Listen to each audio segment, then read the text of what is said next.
Samedi 28 octobre, il sera de passage à nouveau à Montmagny, à la salle Promutuelle. On reçoit Guillaume Pinault. Bonjour. Bonjour, ça va bien? Bien, ça va très bien. Moi, je vais prendre un rendez-vous comme ça avec vous à chaque année. Il n'y a pas de problème. Oui. Ah ben j'adore, merci, c'est le fin. J'aime beaucoup, Guillaume Pinault, le titre de travail, j'imagine, de votre nouveau spectacle. Rodage du petit deuxième, ça dit tout, c'est sympathique. Qu'est-ce que vous nous proposez avec ce deuxième-là que vous travaillez déjà depuis un petit moment? Ouais, là, en plus, ce week-end, on est à Québec, on travaille avec la mise en scène déjà, Mickaël Gouin, ainsi que Pascal Mailloux à la script édition. Ça avance vraiment bien. Le petit deuxième, c'était surtout à la base, c'est pour parler du deuxième show, mais aussi le fait que dans ma famille, je suis le petit deuxième, puis je parle vraiment beaucoup de ma famille dans ce show-là, beaucoup de mon frère. Tu sais, j'avais effleuré un peu le sujet dans mon premier spectacle, mais moi, j'ai un frère qui est sourd, puis je pense que ça a vraiment changé ma dynamique familiale ainsi que ma communication. Fait que j'en parle vraiment beaucoup là-dedans.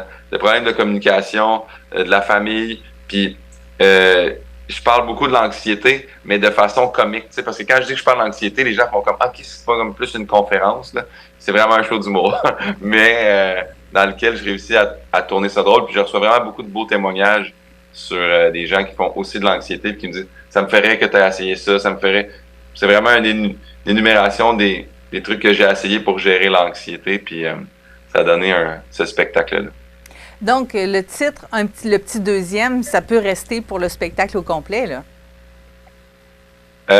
Ça aurait pu, mais je vous confirme que à partir de janvier, il y aura le visuel et ainsi que le vrai titre du deuxième show qui va sortir. Donc là, les gens de Montmagny sont chanceux parce que le 28 octobre, ils vont avoir droit au tout début du rodage, justement, de ce spectacle-là. Ça veut dire que le spectacle continue à se travailler.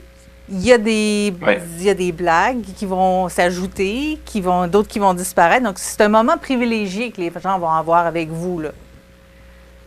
Bien, la période de rodage, tu sais, moi, on dirait quasiment que je fais une période de pré-rodage. Moi, au début, je fais des spectacles dans une mini-salle à Montréal, là, tu sais, qui est de 50 à 80 places. Puis, j'invite des gens juste de mon fan club gratuitement parce que là, je vais essayer des affaires sans me sentir mal de charger de l'argent aux gens. Puis là, après ça, une fois que ça, c'est assez bon, là, on part en tournée de rodage. Fait que, tu sais, en fait, nous, depuis quand même juin qu'on est en rodage. Fait que, tu sais, arrivé au 28 octobre, ils vont quand même avoir une bonne partie du spectacle déjà de bien roder et de bien essayer. Là, on joue vraiment sur l'ordre. On appelle ça le pacing, mais l'ordre du spectacle. C'est ça qu'on travaille en ce moment. Puis là, on vient de vraiment faire un bon changement majeur ce week-end. Fait que je pense que le 28, là, les gens vont avoir du plaisir. Puis c'est sûr qu'ils vont assister à des choses qui vont peut-être ne plus exister s'ils reviennent après ça voir le show officiel. Mais du moins, déjà, aller à Montmagny, c'est quand même une grande salle aussi, je trouve. Fait que je veux m'assurer que tout soit bien prêt pour eux. Guillaume Pinault, on s'est parlé le printemps passé. Vous étiez déjà excité à l'idée de commencer à travailler sur ce deuxième-là. Mais là, entre-temps, il y a eu le premier qui s'est terminé. Est-ce que vous vivez un deuil dans tout ça? Ah non, zéro deuil avec le premier. Le premier, c'est une longue mort tranquille qui s'est installée. Moi, j'étais supposé sortir ça en 2020. Il est sorti en 2022 à cause de la pandémie.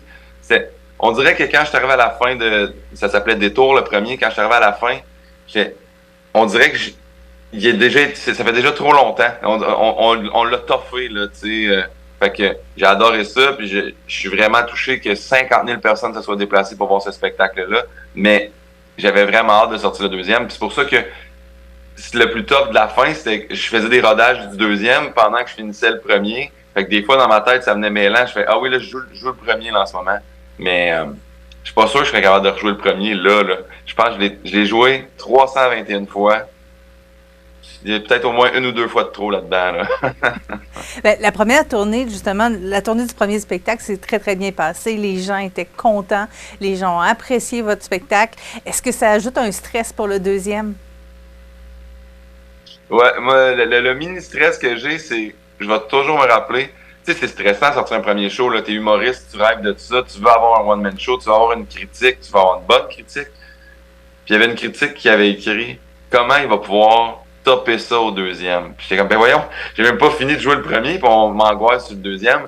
Mais je suis vraiment fier du deuxième parce que le but, puis je le dis sur mon site internet, mais je veux que les gens, ça leur fasse du bien, que ça les fasse rire, mais surtout qu'ils découvrent plus l'humain derrière l'humoriste. Puis je pense que j'ai réussi à faire ça. C'est un spectacle qui est vraiment plus proche de moi puis plus intime. Puis je sais que tous les humoristes font ça. Le deuxième, c'est plus moi, mais c'est quand même ça pareil. Fait que je suis bien fier de ça.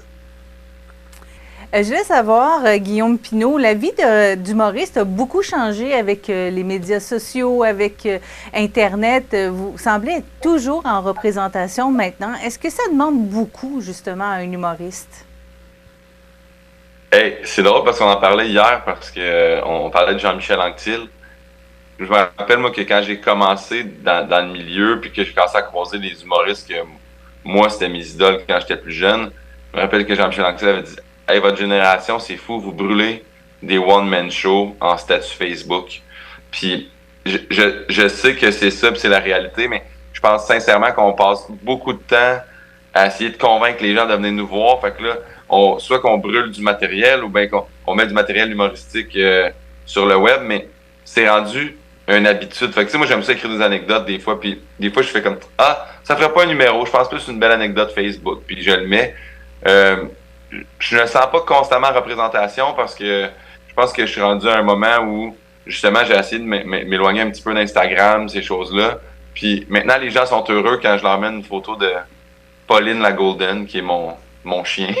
Fait que les gens n'ont pas besoin là, que je leur mette toujours des jokes non-stop. Je pense que c'est ça la chance de sortir un deuxième spectacle, c'est que j'ai déjà une partie des gens qui me connaissent déjà ou qui sont un peu convaincus de faire hey, moi j'ai aimé le premier show, je vais aller voir le deuxième.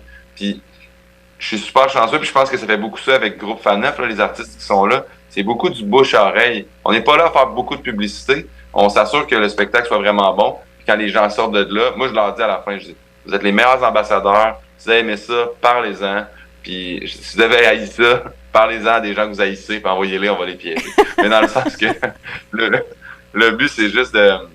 Je pense que c'est d'être le meilleur sur scène, puis une fois que ça, c'est bon, je pense que le reste va se faire tout seul, puis les gens vont s'en parler. Ben, du moins, j'espère, parce que c'est la tactique qu'on fait, nous, là. J'espère que ça va fonctionner. Et je voyais sur votre site Internet que vous avez le troupeau à Pinault. Oui. Ouais. Ben, c'est un fan club. On cherchait je suis pas un gourou en passant, là, pour les gens qui se questionnent, là. C'est vraiment, on cherchait un mot, puis à un moment donné, j'ai dit ça en niaisant dans un meeting. Genre, peut-être qu'on pourrait appeler ça le troupeau à Pinault, puis là, tout le monde est comme, ouais, je trouvais pas que ça fait un peu le berger, tout ça, puis on l'a expliqué dans la vidéo de Bienvenue, comme quoi que c'est vraiment juste les gens, s'ils veulent avoir des anecdotes pour eux, justement, parce que des fois, les médias sociaux, j'ai l'impression que ça attire la haine sans même qu'on le veuille, là, tu sais. Fait que j'ai dit, au moins, si c'est que du monde qui m'aime ou qui ont envie d'avoir des nouvelles de moi, on a créé le troupeau à Pinault, puis environ une fois par mois, on envoie ce qu'on a appelé les perles de tournée. Mais c'est des anecdotes qui se passent en tournée que, des fois, ça n'a pas de bon sens, là. Quand ça se passe, souvent, c'est mon gars de son, Maxime, ou ma première partie, Jay Fournier, qui va faire ça, prends-le en note pour les perles de tournée, là. Fait que, tu sais, je sais que quand on s'est pogné dans le sable à Natashquan avec le camion de tournée, je me disais, à qui d'autre ça peut arriver? C'est pogné sur une plage. Le bar s'appelait l'Échouerie, puis on s'est échoué. Tu sais, ça, je raconte ça au monde qui me suit dans le troupeau à Pinault. Donc, pour les intéressés, il y a le troupeau à Pinault sur le site web de Guillaume Pinault, mais surtout, il y a le rodage du petit deuxième qui se fera le samedi 28 octobre à 20h à la salle Pro Mutuelle Assurance. Merci beaucoup, Guillaume Pinault, d'avoir été avec nous encore ce matin. Ben là, c'est un grand bonheur. Quand vous voulez, je reviens.